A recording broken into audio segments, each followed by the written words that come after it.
Um, Before I jump into talking about the extremely productive meeting that we had, let me just say a few words about the Summit of the Americas that we just wrapped up in Los Angeles at the end of last week. As I think we saw in the many positive statements from leaders coming out of Los Angeles, this was a substantive and successful event that laid the foundation for enhanced regional cooperation. Countries made significant and concrete commitments on our whole range of issues that directly shape the lives of the people in our respective countries, from training 500,000 healthcare workers, to turbocharging the transition to clean energy, to building a more inclusive digital economy, to forging the first truly regional approach to migration in the Los Angeles Declaration. Our conversations were intense and intensive. Our goals are ambitious. And now, of course, the work begins to turn what was agreed in Los Angeles into reality, to making those commitments concrete and real. And I have no doubt that all the engagement that happened in Los Angeles will pave the way to do just that. Here today, this is the Foreign Minister's first visit to Washington in his new role, and it comes quickly on the heels of the summit between President Yoon and President Biden in Seoul a few weeks ago.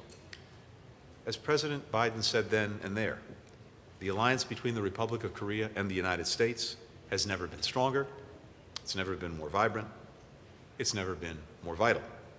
Our discussion today reflected the full breadth and depth of this partnership, as did Deputy Secretary Sherman's meetings in Seoul earlier this month.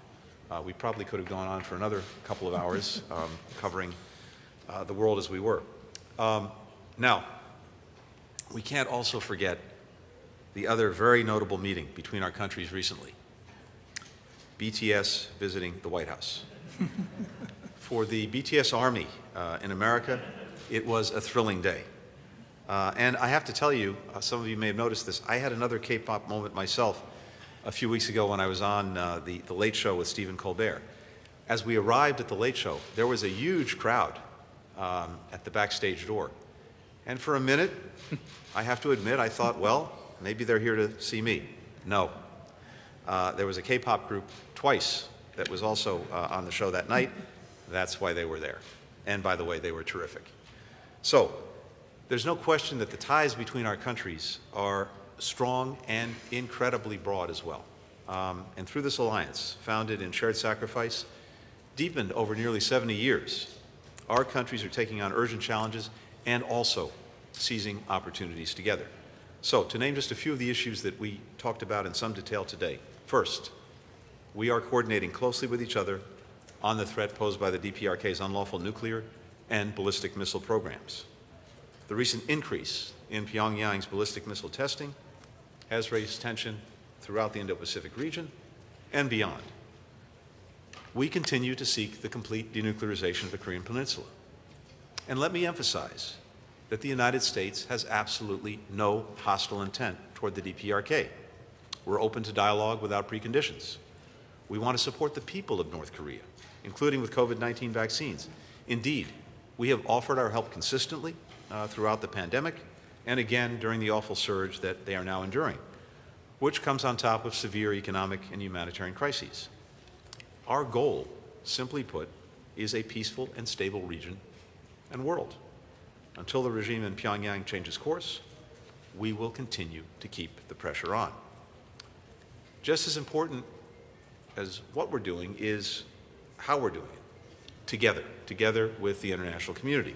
For example, a few weeks ago, the United Nations Security Council voted 13-2 to impose stronger sanctions on the DPRK in the wake of an unprecedented number of provocative missile tests, including with ICBMs. All the non-permanent members of the Council voted for the resolution. Only China and Russia opposed it.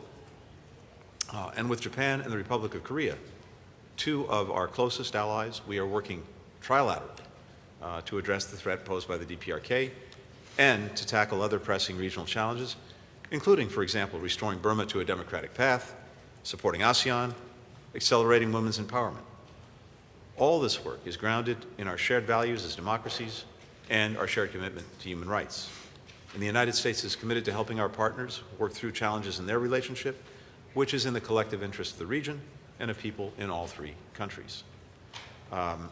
Second, we are working very closely with the Republic of Korea and other partners to develop the Indo-Pacific Economic Framework, which our countries launched together in Tokyo last month, along with 11 others. This will put in place a robust foundation for strong and sustainable economic growth across an incredibly dynamic region.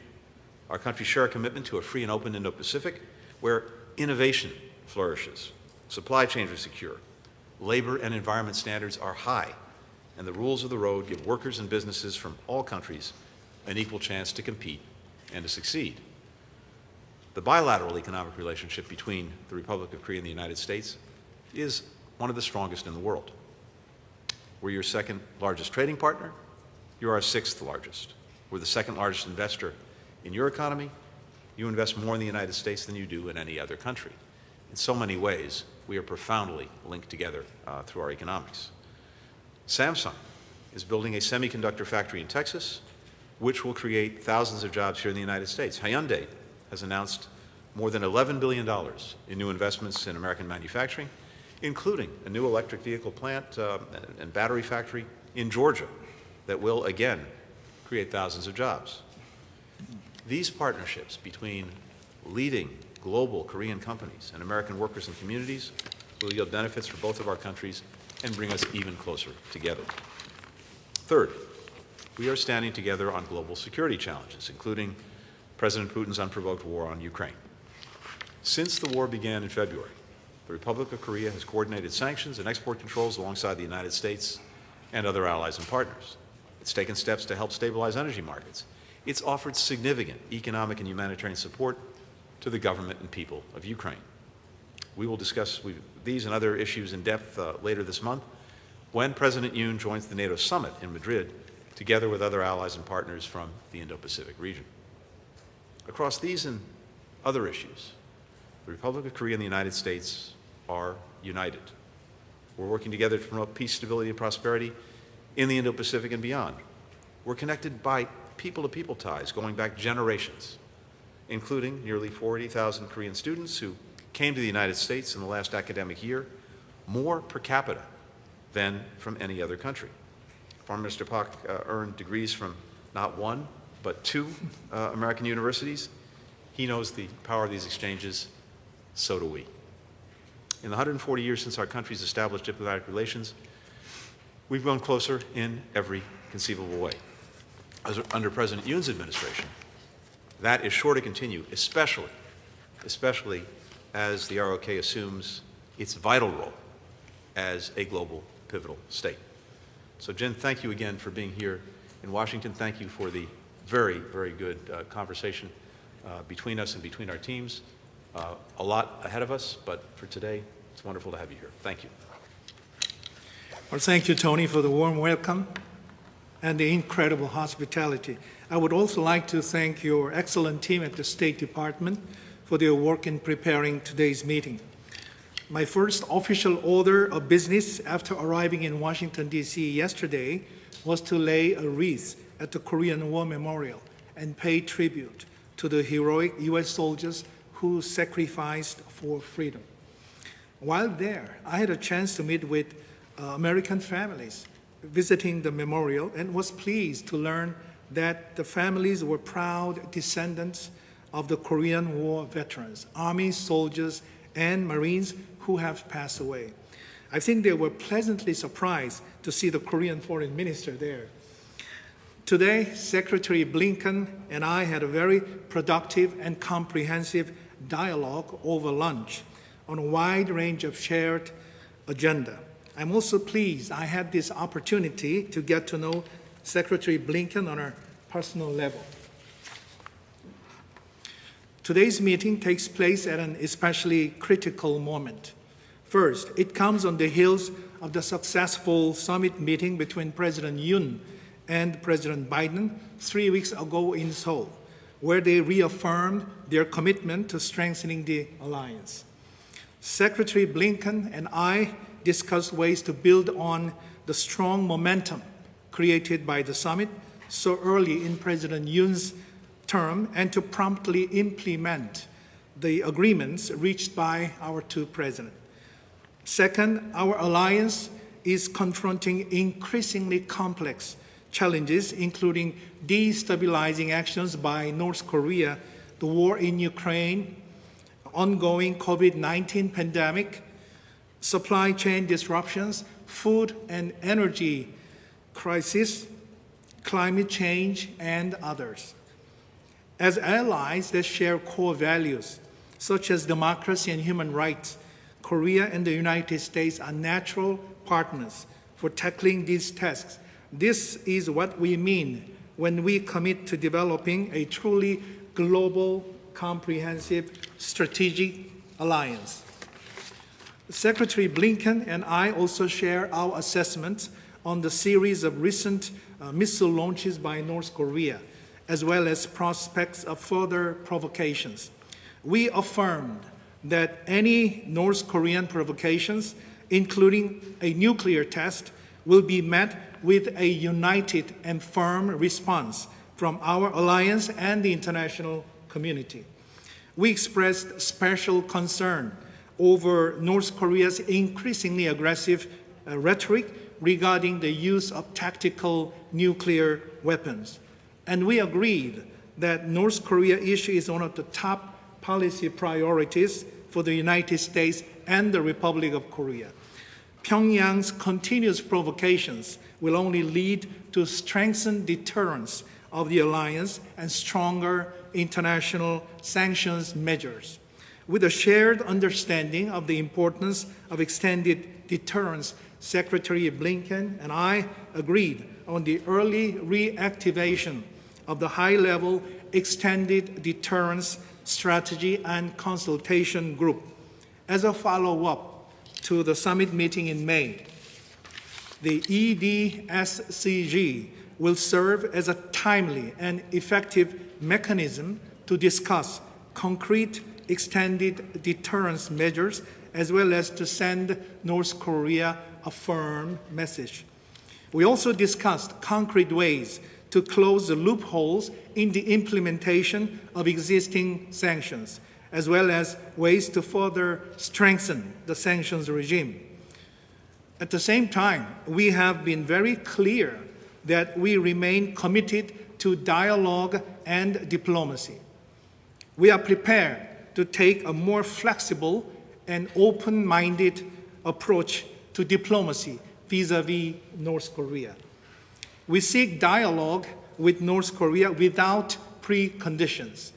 We urge North Korea to cease destabilizing actions and return to dialogue. We also reaffirmed our willingness to provide COVID-19-related humanitarian assistance to North Korea. Irrespective of political considerations, we hope that Pyongyang will respond positively to this offer. The 21st century U.S.-ROK alliance is about more than the security realm. It is now an economic security alliance and a tech alliance. Korea, as a global pivotal state, or GPS, stands ready to assume a more active role in advancing freedom, peace, and democracy around the globe. Today, Secretary Blinken and I spent significant time discussing ways to address complex economic challenges so that the United States and Korea can work hand in glove to benefit our business corporations and better the lives of our citizens in tangible ways. We also discussed addressing the all-important global supply chain issue. I expressed Korea's full support for the upcoming Ministerial on Global Supply Chain Resilience to be co-hosted by Secretary Blinken and Secretary Raimondo. Our two countries will also engage at the expert working level to strengthen supply chain early warning systems so that we can prevent damaging disruptions. Additionally, we discussed ways to scale up civil nuclear cooperation regarding partnership in overseas nuclear markets and small modular reactors. Secretary Blinken and I reiterate our commitment to strengthening efforts for a swift conclusion of the war and restoration of peace in Ukraine. Korea stands with the United States and the international community against Russia's illegal actions. We also acknowledged the importance of maintaining a prosperous and peaceful Indo-Pacific. I shared Korea's plan to formulate our own Indo-Pacific strategy, which would implement our global pivotal state across the region. Secretary Blinken welcomed Korea's initiative to embrace greater regional and global responsibilities. I also expressed Korea's desire to work closely with the United States and other partners to develop the IPEF or IPEF into an open, transparent, and inclusive platform for promoting peace and prosperity in the Indo-Pacific region. We look forward to engaging in discussions to flesh out the 4 pillars. After today's meeting, I could not be more confident that our alliance is stronger than it has ever been. Once again, I would like to thank Tony for today's productive discussions and look forward to working closely with him as close partners. We are on the same page on many issues. I hope to see you in Seoul again to continue these important talks and to reciprocate your warm welcome. Thank you, Jim. Thank you. We'll now turn to questions. We'll start with Sean Tandon of the AFP. Hi, good afternoon. Mr. Secretary, I was going to ask about BTS, but you already addressed it. Could I ask you both to follow up on North Korea? You both mentioned the possibility of a nuclear test. How concerned are you at this point about that happening? You both said that the United States and the Republic of Korea are willing to meet without preconditions. Does that offer still stand even if they go ahead with a nuclear test? And if I could ask another issue that affects both countries, Iran. Foreign Minister Park, there's been a long-standing row with Iran over frozen funds. Do you believe that that's any closer to resolution? And Mr. Secretary, regarding Iran's actions last week regarding the IAEA, do you still see hope for diplomacy? Where do you see things standing now? Or are you hopeful of resuming something at some point? Thank you. Great. Thank you. Jen, I'm happy to start if you... Yes, go ahead. So with regard to, Sean, to a nuclear test, we remain concerned about the prospects for what would be a 7th nuclear test over multiple administrations. We know that the North Koreans have done preparations for such a test. We are being extremely vigilant about that. We're in very close touch with our close allies and partners, starting with the Republic of Korea, also with Japan and others, to be able to respond quickly should the North Koreans proceed with such a test. I can say simply for today that we're preparing for all contingencies, again, in very close coordination with others, notably with the ROK and with Japan. And we are prepared to make both short and longer term adjustments to our military posture as appropriate. A nuclear test would be dangerous. It would be deeply destabilizing to the region. It would blatantly violate international law as set out in multiple United Nations Security Council resolutions. So we urge the DPRK to refrain from further destabilizing activity. We call on the DPRK to engage in serious and sustained diplomacy. And indeed, in that regard, we are prepared, as we have been, to proceed with no preconditions. And as I said earlier, and I'll repeat now, we have no hostile intent toward the DPRK. But our efforts to engage without preconditions thus far have not been met with a response from the DPRK. In fact, the only response we've seen thus far has been this multiplicity of missile tests, including ICBMs. With regard to the JCPOA, and we've spoken to this repeatedly in recent days, a lot of work went into seeing if we could return to mutual compliance with the JCPOA, working with the European Union, working with European partners, working as well with China and Russia over the past year or more. And it is fundamentally up to Iran to decide whether or not it wishes to re-engage in that agreement, because the work in terms of re-engaging that agreement has, for the most part, been completed. But what we've seen is Iran continuing to try to inject extraneous issues into the conversation, into the negotiation, that simply have no place there. So they have to decide, and decide very quickly if they wish to proceed with what has been negotiated, and which could be completed quickly if Iran chose to do so. Separately but relatedly, of course, are Iran's obligations under the non-proliferation regime to its commitments to the IAEA, including commitments that it has dodged for a long period of time, to the point where it was important for the IAEA to express through the resolution of the Board of Governors its deep. North Korea has now finished the preparation for another nuclear test, and I think only political decision has to be made.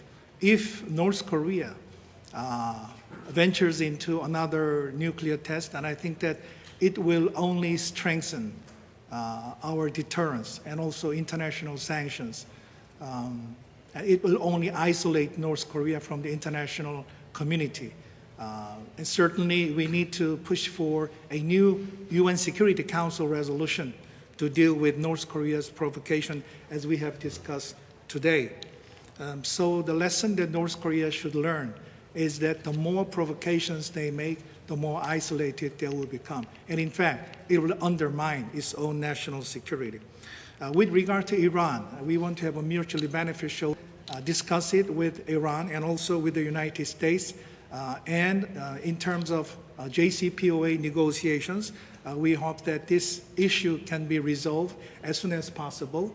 And if that happens, then I think that these obstacles could be fixed as well. So we need more diplomacy and dialogue with Iran in order that we can have a positive result out of the negotiations on the nuclear issue. We'll turn to Park Hyung-young with Junong Ilbo. For this opportunity, Secretary Blinken and Minister Park, you didn't mention to what extent the U.S. would provide extended deterrence to South Korea, with North Korea expected to conduct its nuclear test and becoming more and more capable with its weapons program. Would you agree that extended deterrence is one of the most realistic solutions to protect the Korean Peninsula? And could you give us more detail on what U.S. and ROK agreed upon? And if you have a time schedule to reactivate the Extended Deterrence Strategy Consultation Group, the EDSCG. And my second question is, the new South Korean government vowed to strengthen U.S.-ROK alliance beyond military alliance that has been the core of the relationship for decades, closer alignment with U.S. policies and deepening economic and security ties, like joining the IPAF with the U.S., could potentially make South Korea's relationship with China suffer, like what happened when U.S. missile defense system was deployed to South Korea in 2017. So if this happens again, Chinese bullying or economic punishment, what can Koreans expect from the Biden administration? Thank you. Happy to start again, Jin. Thank you very much.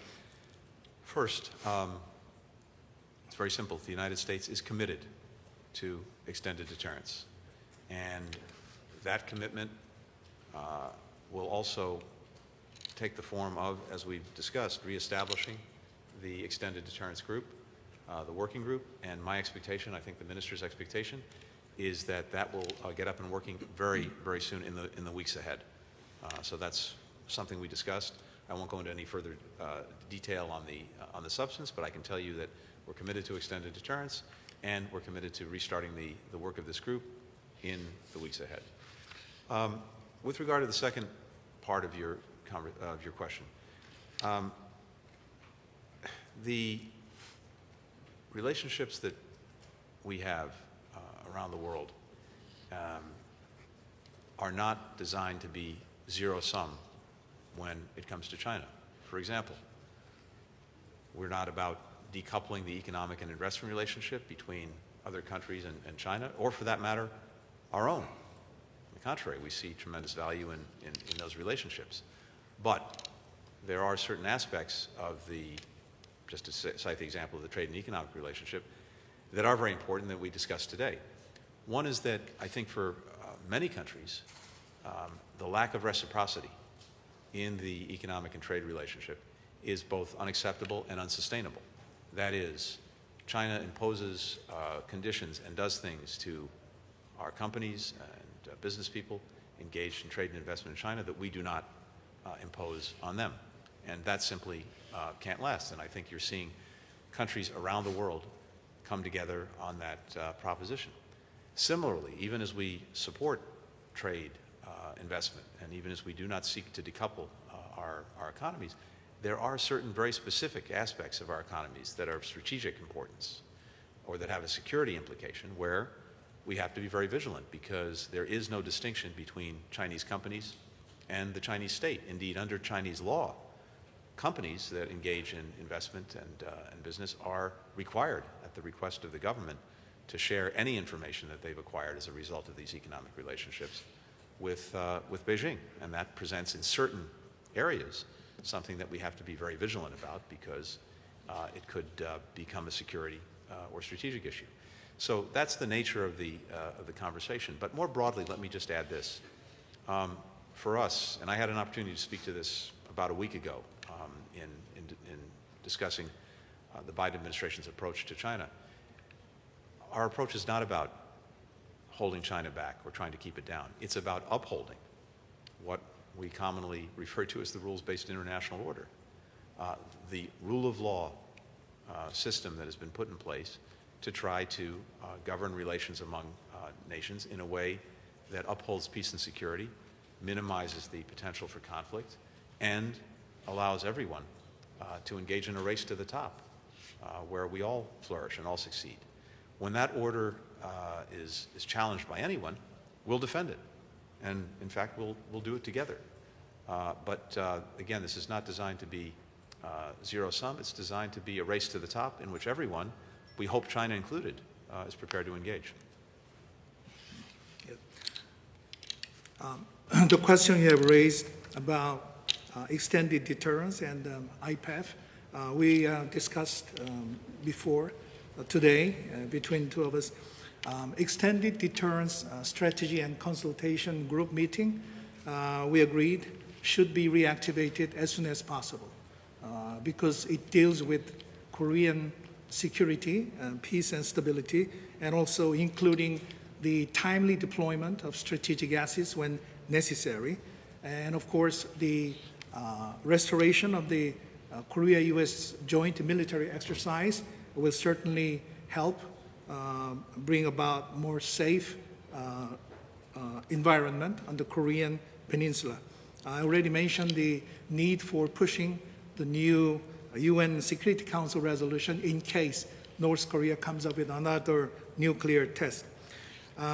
Concerning IPEF, the basic approach that this forum has taken is that this forum should not alienate or exclude any one specific country.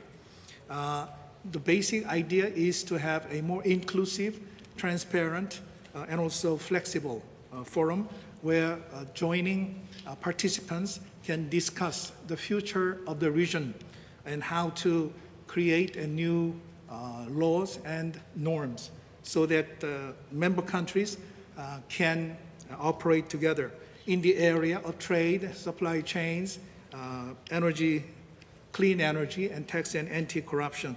And I think that the real question is whether China would be willing to accept the norms and the regulations so that we can have a mutually beneficial relationship in the region.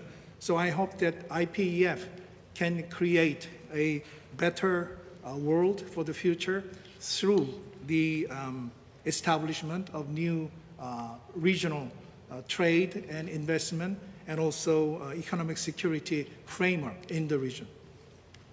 Nike Ching, VOA. Good afternoon, Secretary Blinken. Good afternoon, Minister Park. On North Korea has appointed its first female foreign minister and also announced a partial reshuffle of its military leadership. What is your read to these personnel change? Is it an indication of shift of approach by North Korea toward the U.S. and South Korea? Separately, if I may, Secretary Blinken, sanctions have not been working to deter North Korea from further provocation. Given the division within the United Nations Security Council, are unilateral punitive measures by the United States targeting Chinese and Russia individuals and entities supporting North Korea's weapon programs on the table? And to Minister Park, do you see United States play a role to revive the intelligence sharing pact between Japan and Korea? Thank you very much. Thank you, Nike. We have noted the appointment of a new foreign minister in North Korea, but our approach is not predicated or dependent on specific individuals. It's focused entirely on the policies that a given country is pursuing. And as I said, and just to reiterate, we remain committed, as is the Republic of Korea, to diplomacy and to dialogue. We've had multiple senior U.S. officials, including the President, myself, repeatedly and publicly affirm that we seek diplomacy with the DPRK without preconditions, and I repeated it again today. I also reiterated that we have no hostile intent toward the DPRK. So we'll continue to reach out to the DPRK. We're committed to pursuing a diplomatic approach. Unfortunately, to date, what we've seen from the DPRK is the opposite. I hope they'll respond differently. With regard to sanctions and pressure, virtually all of this is coordinated closely with other countries, and it's pursuant to UN Security Council resolutions. North Korea is in violation of many of them, and repeatedly so. When it comes to targeting those who are supporting North Korea's missile or nuclear program, that's already what we're doing. We have imposed sanctions of one kind or another on individuals and entities, including Russian and Chinese individual and entities, that are aiding and abetting those programs. We'll continue to do so. Well, I think that North Korea should change its mind and make a right decision. So rather than spending its budget for launching testing nuclear bomb or launching missiles, they should spend their budget for the well-being of the people. Now we know that Corona-19 pandemic is affecting people's lives in North Korea. North Korea has voluntarily admitted the problems that they have. So as long as North Korea continues on its belligerent posture, as I mentioned, it will only isolate the country. With regard to GSOMIA, we want the GSOMIA to be normalized as soon as possible, together with the improvement of Korea-Japan relationship. In order to deal with the threat from North Korea, we need to have a policy coordination and the sharing of information between Korea and Japan and with the United States. So I hope that this security cooperation and the sharing of information can be normalized as soon as possible. Our final question goes to Kim Young-soon with KBS. Hi, my name is Yang-soon Kim from KBS. It's really nice to see you, Minister Park, in here. Yeah, welcome. I have a question to Blinken and Minister Park too. Well, first of all, I've been working here from the inauguration of the Biden administration. From that time, you guys revised the North Korean policy and put out the calibrated and the practical approach to North Korea. But since then, as you mentioned and admitted, there's no response from the North Korea, and it looks like the sanction doesn't work well. So do you have any other leverage to make a goal, a Korean Peninsula denuclearization, or any other thing to put a step forward to the nuclearization of the Korean Peninsula? or you guys change or modification in the North Korean policy with the new government. And to the Minister Park, as you mentioned yesterday, the North Korea is ready to just push the button for the nuclear test. And do you think what will be the instigation to push the button? Because you said that it will be the political action, then there will be like a Korean-U.S. military joint, army together things that will be an instigation or something like that. What will be the instigation? Thank you very much. So, as you noted, we've made clear for some time our willingness to engage diplomatically and through dialogue with the DPRK toward the denuclearization of the Korean Peninsula. For some time, we took time to engage in a full policy review at the beginning of this administration. We completed that review, and we've made clear, as you said, to the DPRK as well as to others, our preparedness to engage through dialogue and through diplomacy in trying to resolve the issues and to advance the prospects for a genuinely peaceful peninsula. And unfortunately, again, as I've said, what we've seen to date has been no response from the DPRK. To the extent there's been a response of late, it has been a proliferation of missile tests, including ICBMs, and possibly now a nuclear test. We've seen the preparations for that. That would be the 7th test over multiple administrations, multiple American administrations, multiple Korean administrations. We've also made clear that unless and until the DPRK is engaged with us and with partners and allies in diplomacy and in dialogue, that the pressure will continue, it will be sustained, and as appropriate, it will be increased.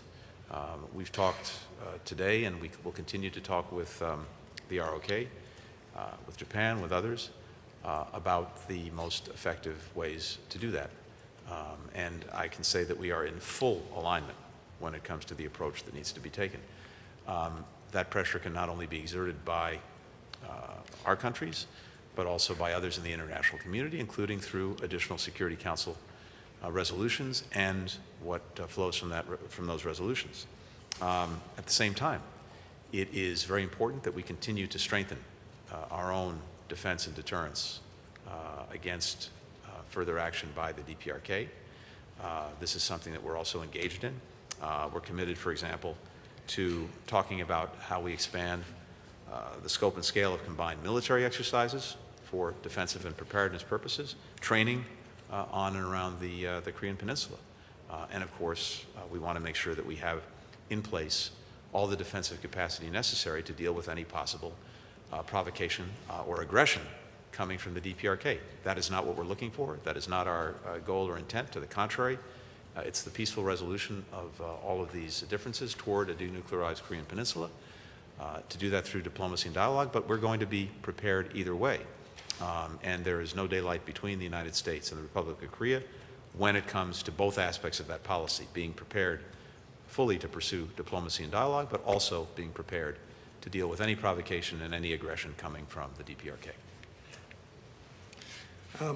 I think that North Korea is at a crossroads now. It can go ahead with its nuclear test and isolate itself, or it can make a right decision and return to the diplomacy and the dialogue. I hope North Korea can make the latter choice instead of continuing on a dangerous course of action. If North Korea somehow decides to go ahead with this nuclear test, then as I mentioned, Korea and the United States will react with a firm position through strengthened deterrence and also through the UN Security Council resolution. And I also think that China should play a very positive role to persuade North Korea that maintaining peace and stability on the Korean Peninsula requires their new thinking and also making a right decision at this important, critical juncture. So I really hope that North Korea can look to the future and makes the right decision. That concludes the press conference. Thank you, Your Excellencies. Thank you, everyone.